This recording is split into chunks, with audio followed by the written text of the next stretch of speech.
MCC पास होते ही नेपाल ने पकड़ी विकास की रफ्तार। जी हां दोस्तों, एमसीसी पास होते ही नेपाल के अंदर विकास कार्य शुरू कर दिया गया है और नेपाल में हजारों नई बिल्डिंगों का निर्माण कार्य शुरू कर दिया गया है। जी हां दोस्तों, क्या आपको लगता है कि एमसीसी पास होने के बाद नेपाल विकास करेगा?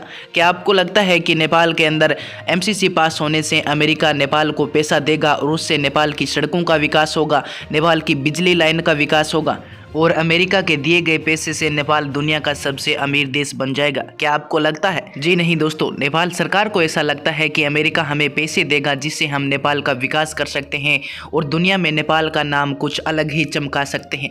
लेकिन दोस्तों, नेपाल के लाखों लोगों का जो विचार है वो इन सब से हटके है। नेपाल के लाखों लोग अभी भी एमसीसी पास होने के बाद भी विरोध प्रदर्शन कर रहे हैं और उनका कहना है कि हमें अमेरिका की सहायता बिल्कुल नहीं चाहिए। अगर हम विकास करेंगे, अगर नेपाल विकास की रफ्तार पकड़ेगा तो नेपाल अपने दम पर किसी के फेंके हुए पैसे से नेपाल अपने देश का विकास नहीं करेगा। और इसी के चलते दोस्तों, नेपाल के जो लाखों लोग हैं वो अभी भी एमसीसी के बिल्कुल खिलाफ है और वो प्रदर्शन कर रहे हैं। जी हाँ दोस्तों, नेपाल की संसद ने रविवार को अमेरिका के $500 मिलियन यानी एमसीसी समझौते को पास कर दिया है और 2017 में नेपाल और अमेरिका के बीच में इस पर हस्ताक्षर हुए थे।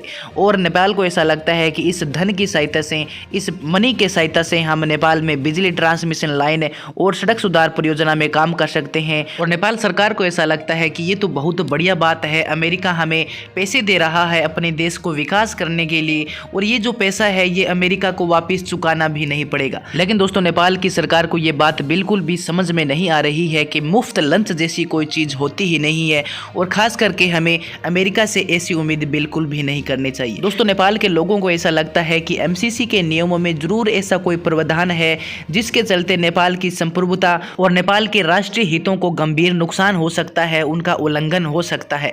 और दोस्तों, अगर एमसीसी से अमेरिका को नेपाल में कोई फायदा नहीं था तो फिर एमसीसी के नियमों में ये क्यों लिखा गया है, एमसीसी के प्रावधान में ये क्यों लिखा गया है कि एमसीसी समझौता नेपाल के घरेलू कानूनों पर प्रबल होगा? यानी दोस्तों, ये एमसीसी के अंदर स्पष्ट रूप से लिखा गया है कि नेपाल के जो घरेलू कानून है उनसे भी ऊपर एमसीसी है। यानी दोस्तों, सरल भाषा में मैं आपको बताऊं तो एमसीसी के नियमों में ये स्पष्ट रूप से लिखा गया है कि एमसीसी पास होने के बाद नेपाल के जो कानून है उसका एमसीसी पर बिल्कुल भी प्रभाव नहीं पड़ेगा। यानी एमसीसी नेपाल के कानून से ऊपर है, ये बात स्पष्ट लिखी गई है। इसके अलावा दोस्तों, एमसीसी के नियमों में ये भी लिखा गया है कि एमसीसी के जितने भी कर्मचारी हैं उन पर नेपाल के किसी भी कोर्ट या फिर न्यायाधीश का कोई असर नहीं होने वाला है। यानी नेपाल के जितने भी कोर्ट है, नेपाल के जितने भी न्यायाधीश है वो एमसीसी के कर्मचारियों के खिलाफ अपनी आवाज़ नहीं उठा सकते।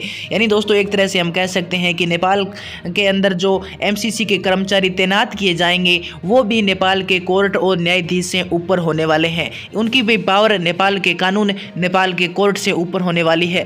और ये जो बात है ये एमसीसी के नियमों में स्वर्ण अक्षरों में यानी गोल्डन शब्दों में लिखी गई है। तो आप सोच सकते हो कि एमसीसी के तहत नेपाल फंसने वाला है या फिर नेपाल विकास करने वाला है। इसके अलावा दोस्तों, कल की वीडियो में मैंने आपको बताया था कि नेपाल की हालत अब एमसीसी पास होने के बाद इस तस्वीर के अंदर जो घोड़ा कुर्सी से बंधा हुआ है बिल्कुल ऐसी हो जाएगी। लेकिन दोस्तों, कल मैंने आपको इसका अर्थ नहीं समझाया था, तो चलिए दोस्तों, मैं आपको आज इसका अर्थ समझा देता हूँ कि नेपाल की हालात अब एमसीसी पास होने के बाद इस घोड़े और कुर्सी के समान कैसे हो जाएगी। दोस्तों, जैसा कि हम इस तस्वीर में देख सकते हैं कि एक घोड़ा कुर्सी से बंधा हुआ है, लेकिन दोस्तों हम ये भी जानते हैं कि इस घोड़े की जो ताकत है वो कुर्सी से ज़्यादा है। अगर ये घोड़ा चाहे तो इस कुर्सी को खींच कर ले जा सकता है, लेकिन दोस्तों ये डरता है कि मेरा मालिक मुझे मारेगा। अगर मैं इस कुर्सी को खींच कर कहीं और ले जाता हूँ या फिर इस कुर्सी से आज़ाद होकर भागने की कोशिश करता हूँ तो मेरा मालिक मुझे मारेगा और मार मार कर मेरा हाल बुरा कर देगा।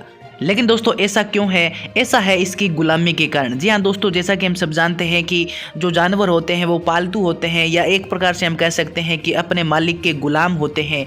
इसी प्रकार दोस्तों अब मैंने इसकी तुलना नेपाल और अमेरिका से की थी, क्योंकि दोस्तों हम जानते हैं कि नेपाल के अंदर ताकत तो है, वो अमेरिका को उखाड़ कर फेंक सकता है, लेकिन एमसीसी पास होने के बाद नेपाल के जो कानून है वो भी एमसीसी और अमेरिका के आगे बिल्कुल कमज़ोर पड़ जाएंगे और कानून चाहकर भी अमेरिका और एमसीसी का बाद में कुछ भी नहीं बिगाड़ सकता। और दोस्तों ये जो बात है ये मैं नहीं कह रहा, ये बात मुझे नेपाल के लोगों को देखकर लगती है, क्योंकि दोस्तों नेपाल के लोगों में जो विरोध है एमसीसी के खिलाफ में, जो गुस्सा है एमसीसी और अमेरिका के खिलाफ में, उसे देखकर मुझे ये बात कहनी पड़ रही है।